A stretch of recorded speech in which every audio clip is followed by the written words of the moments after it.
ನಮಸ್ಕಾರ, ಮತ್ತೊಂದು ವಿಡಿಯೋಗೆ ಸ್ವಾಗತ. ಈ ಬಿಲ್ಡಿಂಗ್ ಏನು ನೋಡ್ತಾ ಇದ್ದೀರಾ, ಇದು 1935 ಬಿಲ್ಡ್ ಆಗಿರೋಂಥ ಬಿಲ್ಡಿಂಗು. ಇದು ಹೋಟೆಲ್ KRS ಅಂತಲೇ ಫೇಮಸ್ ಆಗಿತ್ತು. ಬಟ್ ಯಾವಾಗ ರಾಜಮನೆತನದಿಂದ ಗೌರ್ಮೆಂಟ್ ಅವರು ಟೇಕ್ ಓವರ್ ಮಾಡ್ಕೋತಾರೆ ಇದನ್ನು, ಆಗಿಂದ ಮೇಂಟೆನೆನ್ಸ್ ಸರಿ ಇಲ್ಲದೇ ತುಂಬ ಲಾಸನ್ನು ಫೇಸ್ ಮಾಡುತ್ತೆ.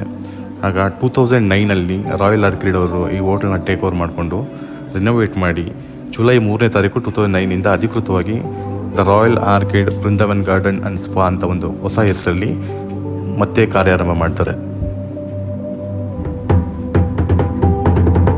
ಇವರು ಎಷ್ಟು ವಿಶೇಷವಾಗಿ ಸ್ವಾಗತಿಸಿದ್ರು ಅಂತಂದರೆ, ಹಿಂದಿನ ಕಾಲದಲ್ಲಿ ರಾಜರು ಬಳಸ್ತಿದ್ದಂಥ ಒಂದು ಛತ್ರಿನ ತಂದಿದ್ರು, ನಗಾರಿ ಬಾರಿಸಿದ್ರು, ಹಣೆಗೆ ತಿಲ್ಕ ಇಟ್ಟು ಹೂಮಳೆ ಸುರಿಸಿ ಮೈಸೂರು ರಾಜರ ಪೇಟ ತೋರಿಸಿ ಕುಡಿಯೋಕ್ಕೆ ತಂಪಾದ ಎಳ್ನೀರನ್ನು ಸಹ ಕೊಟ್ಟರು.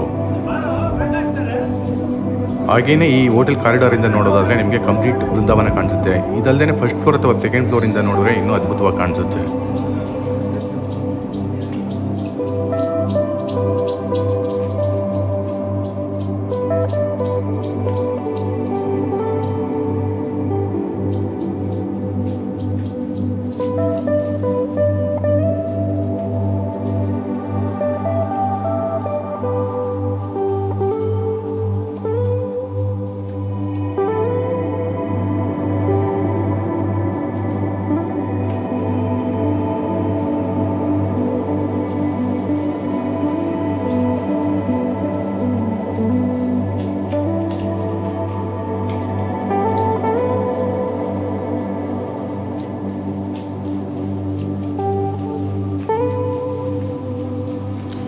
ಹಾಗೆಯೇ ಇಲ್ಲಿನ ಮುಖ್ಯ ಆಕರ್ಷಣೆ ಅಂತಂದರೆ ಇಲ್ಲಿ ರೂಮ್ಗಳನ್ನ ಡಿಸೈನ್ ಮಾಡಿರೋ ರೀತಿ.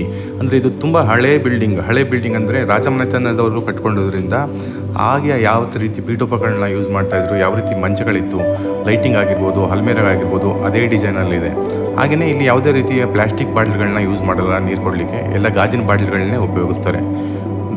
ಇನ್ನು ಮತ್ತೊಂದು ಆಕರ್ಷಣೆ ಅಂದರೆ ಈ ಫ್ರೇಮ್ಗಳಲ್ಲಿರುವಂಥ ತೊಗಲು ಗೊಂಬೆಗಳು. ಮೊದಲು ನೋಡಿದಾಗ ಗೊತ್ತಾಗಲಿಲ್ಲ, ನಂತರ ನೋಡಿದಾಗ ಗೊತ್ತಾಯಿತು. ಆ್ಯಕ್ಚುಲಿ ತೊಗಲು ಗೊಂಬೆಗಳ ಆಟಗಳಲ್ಲಿ ಯೂಸ್ ಮಾಡ್ತಾ ಇದ್ದಂಥ ಕ್ಯಾರೆಕ್ಟರ್ಗಳನ್ನ ಇಲ್ಲಿ ಫ್ರೇಮ್ ಮಾಡಿಟ್ಟಿದ್ದಾರೆ.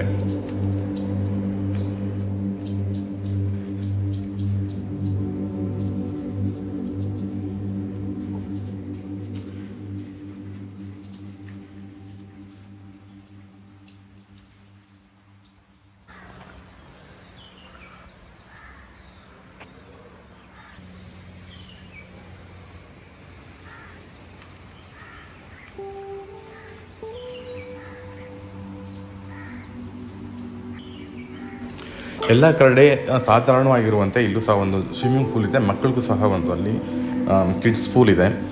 ಹಾಗೆಯೇ ಸ್ಪಾ ಇದೆ, ಬಟ್ ನಾವು ವಿಸಿಟ್ ಮಾಡಲಿಲ್ಲ. ಮತ್ತು ಇಲ್ಲೊಂದು ಪೂಲ್ ಬೋರ್ಡ್ ಗೇಮ್ ಇದೆ ಇಂಡೋರಲ್ಲಿ. ನಿಮ್ಗೆ ಅದು ಬಿಟ್ಟರೆ ನಿಮಗೆ ಫೂಸ್ಬಾಲ್ ಇದೆ. ಮತ್ತು ಮಕ್ಕಳಿಗೆ ಇಷ್ಟ ಆಗಲಿ ಅಂತಲೇ ವಿಡಿಯೋ ಗೇಮ್ ಸಹ ಒಂದು ಇಟ್ಟಿದ್ದಾರೆ, ಚೆನ್ನಾಗಿ ವರ್ಕ್ ಆಗ್ತಾಯಿದೆ. ಹಾಗೆಯೇ ಔಟ್ಡೋರಲ್ಲಿ ಮಾವಿನ ಮರದ ಕೆಳಗಡೆ ದೊಡ್ಡದಾಗಿ ಒಂದು ಚೆಸ್ ಬೋರ್ಡ್ನ ಇನ್ಸ್ಟಾಲ್ ಮಾಡಿದ್ದಾರೆ. ಸೊ ನೀವು ಅಲ್ಲೂ ಸಹ ಆಟ ಆಡ್ಬೋದು. ಹಾಗೆಯೇ ಸ್ವಿಮ್ಮಿಂಗ್ ಪೂಲಲ್ಲೂ ಸಹ ಸ್ವಲ್ಪ ಸಮಯನ ಬೇಯಿಸ್ಬೋದು.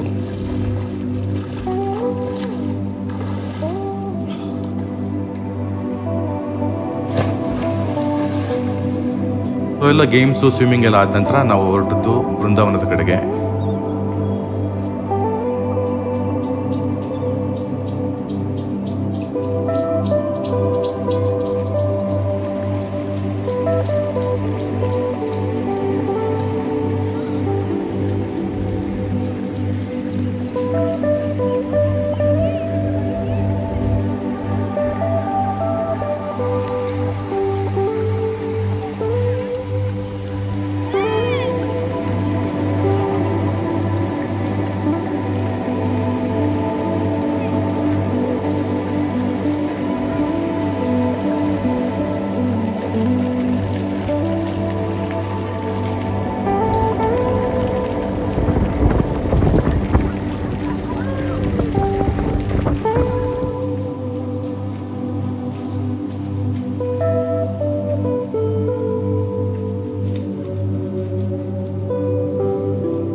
ಹಿಂದೆಗಡೆ ಏನೊಂದು ಲೈನ್ ನೋಡ್ತಾ ಇದ್ದೀರಾ, ಅದು ಮಾತ್ರ ಆಪ್ರೇಟ್ ಆಗ್ತಾ ಇರೋದು. ಹಿಂದೆಗಡೆ ಇರೋಂಥದ್ದು, ಮಿಕ್ಕಿರೋದೆಲ್ಲ ಅಂಡರ್ ಮೇಂಟೆನೆನ್ಸ್. ಹೋಗ್ತೀನಿ, ಇದಿಷ್ಟೇ ಏನಿದೊಂದು ಲೈನ್ ಏನಿದೆ ಅಷ್ಟೇ ಆಪ್ರೇಟ್ ಮಾಡ್ತಾ ಇರೋದು. ಆ ಕಡೆ ಮೇಲ್ಗಡೆಯಿಂದ ಹಿಡಿದು ಪೂರ್ತಿ ಎಲ್ಲ ಮೇಂಟೆನೆನ್ಸ್, ಈ ಕಡೆ ಲೆಫ್ಟು ರೈಟು ಎಲ್ಲ ಮೇಂಟೆನೆನ್ಸ್ ಎಲ್ಲ ಇದೆ. ಇಲ್ಲೂ ಸಹ ಅಷ್ಟೇ ಈ ಆನೆಯಿಂದ ನೀರು ಬರ್ತಾ ಇದೆ. ಅಲ್ಲಿ ಕಾವೇರಮ್ಮನ ಫೋಟೋ ಇದೆ, ಸ್ಟ್ಯಾಚ್ಯೂ, ಆನೆದು ಅಂಡರ್ ಮೇಂಟೆನೆನ್ಸ್. ಇದೇ ಥರ ತುಂಬ ಮೇಂಟೆನೆನ್ಸು, ಅಂದರೆ ಫುಲ್ಲು ರಿನೋವೇಟ್ ಮಾಡ್ತಾ ಇದ್ದಾರೆ ಅಂತಲೇ ಹೇಳ್ಬೋದು. ಸೊ ಆ್ಯಕ್ಚುಲಿ ಶೋ ನಡೆಯೋದಲ್ಲಿ ಅದಿದೆಯಲ್ಲ ಅದರಿಂದ ಇನ್ನೂ ಹಿಂದೆಗಡೆ ಹೋಗಬೇಕು. ಸೊ ಇಲ್ಲಿ ಮೊದಲು ಒಂಥರ ಫ್ಲೋಟಿಂಗ್ ಬ್ರಿಡ್ಜ್ ಥರ ಇತ್ತು, ಇವಾಗ ಏನೋ ಕನ್ಸ್ಟ್ರಕ್ಟ್ ಮಾಡಿದ್ದಾರೆ ಅಂತ ಅನ್ಸುತ್ತೆ. ಇದು ಸೆಂಟರ್ ಹಾಕಿದೆ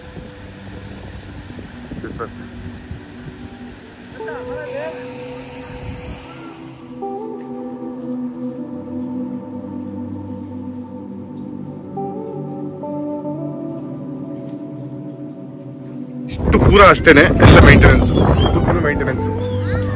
ಗಾರ್ಡನ್ ಮಾತ್ರ ಇದೆ ನೋಡಿ. ಇಲ್ಲಿ ಮಾವಿನಕಾಯಿ ತಗೋತಾ ಇದ್ದಾರೆ ನಿತೇಶ್ ಅವರೇ. ಈ ಥರ ಹೊಸ ಥರ ಇನ್ಸ್ಟಾಲೇಷನ್ ನಡೀತಾ ಇದೆ. ಪೈಪ್ ವರ್ಕ್ ಆಗಿರ್ಬೋದು ಮತ್ತು ವೈರಿಂಗ್ಗಳಾಗಿರ್ಬೋದು ಮಾಡ್ತಾ ಇದ್ದಾರೆ. ಸೊ ಅದಕ್ಕೆ ಯಾವ ನೀರು ಬಿಟ್ಟಿಲ್ಲ. ಇನ್ನೂ 15 ದಿನ ಆಗುತ್ತೆ ಪೂರ್ತಿ ಕಂಪ್ಲೀಟ್ ಆಗುತ್ತೆ. ಇನ್ಸ್ಟಾಲೇಷನ್ಗಳೆಲ್ಲ ನಡೀತಾ ಇದೆ. ವೈರಿಂಗ್ ಅಷ್ಟೇ ಸೊ ಅದನ್ನೆಲ್ಲ ತೆಗೆದು ಹೊಸದಾಗಿ ಮಾಡಲಿಕ್ಕೆ ಮಾಡಿದ್ರು ಅಷ್ಟೇ. ಮತ್ತು ಶೀಘ್ರದಲ್ಲೇ ಶುರು ಮಾಡ್ತಾರೆ ನೋಡಿ. ಡಿಫ್ರೆಂಟ್ ಸ್ಪ್ರಿಂಕ್ಲರ್ಗಳನ್ನ ಅಳವಡಿಕೆ ಮಾಡ್ತಾ ಇದ್ದಾರೆ. ಫೌಂಟೇನೆಲ್ಲ ಫುಲ್ಲು ರಿನೋವೇಟ್ ಮಾಡ್ತಾ ಇದ್ದಾರೆ. ಅದಕ್ಕೋಸ್ಕರ ಈಗ ಸ್ಟಾಪ್ ಆಗಿರುವಂಥದ್ದು. ಇನ್ನೊಂದು 15 ದಿನ ಆಗುತ್ತೆ ಅಂತ ಹೇಳ್ತಾ ಇದ್ದಾರೆ. ಆ್ಯಕ್ಚುಲಿ ಮೇಲ್ಗಡೆಯಿಂದ ಕೆಲಸ ಶುರುವಾಗಿದೆ. ಸ್ವಲ್ಪ ಅಲ್ಲಿ ನಿಮ್ಗೆ ಏನು ಕಾಣಿಸ್ತಾ ಇದೆ ಅಲ್ಲೊಂದು 2-3 ಒಂದು ಲೈನ್ ಮಾತ್ರ ಆನ್ ಮಾಡಿದ್ದಾರೆ. ಸೊ ಇನ್ನೆಲ್ಲ ಫೌಂಟೇನ್ಸ್ ರಿಪೇರಿ ಮಾಡ್ತಾ ಇದ್ದಾರೆ, ಅಂದರೆ ಹೊಸದಾಗಿ ಇನ್ಸ್ಟಾಲೇಷನ್ ಮಾಡ್ತಾ ಇದ್ದಾರೆ. ವೈರಿಂಗ್ ಆಗಲಿ, ಸ್ಪ್ರಿಂಕ್ಲರ್ ಪ್ಯಾಟರ್ನ್ಸ್ಗಳು ಬರುತ್ತೆ ನಿಮಗೆ, ಆ ಪ್ಯಾಟರ್ನ್ಗಳನ್ನಾಗಲಿ ಎಲ್ಲ ಚೇಂಜ್ ಮಾಡಿ ಹೊಸದಾಗಿ ಇನ್ಸ್ಟಾಲೇಷನ್ ಮಾಡ್ತಾ ಇದ್ದಾರೆ.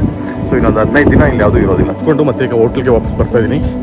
ಸೊ ಆಗಲಿ ಹೇಳಿದಾಗೆ ಫೌಂಟೇನ್ಸ್ ಎಲ್ಲ ರಿಪೇರಿ ಮಾಡ್ತಾ ಇರೋದ್ರಿಂದ ಇನ್ನು 15 ದಿನ ಆಗುತ್ತೆ ಅಂತ ಹೇಳಿದ್ರು ಯಾರನ್ನು ಕೇಳಿದಾಗ. ಬಟ್ ಶೋ ಮಾತ್ರ 6:45 ಏನೋ ಶೋ ಇರುತ್ತೆ, 2 ಶೋ ಇರುತ್ತೆ. ಆ ಕಡೆ ಗೊತ್ತಿರಬೇಕು ನಿಮಗೆ ಫೌಂಟೇನ್ ಶೋ ಅಂತ. ಸೊ ಈಗ ಹೋಟೆಲ್ಗೆ ವಾಪಸ್ ಬಂದಿದ್ದೀನಿ, ಮತ್ತೆ ಸಿಗೋಣ. ಓಕೆ, ಟೇಕ್ ಕೇರ್, ಬಾಯ್.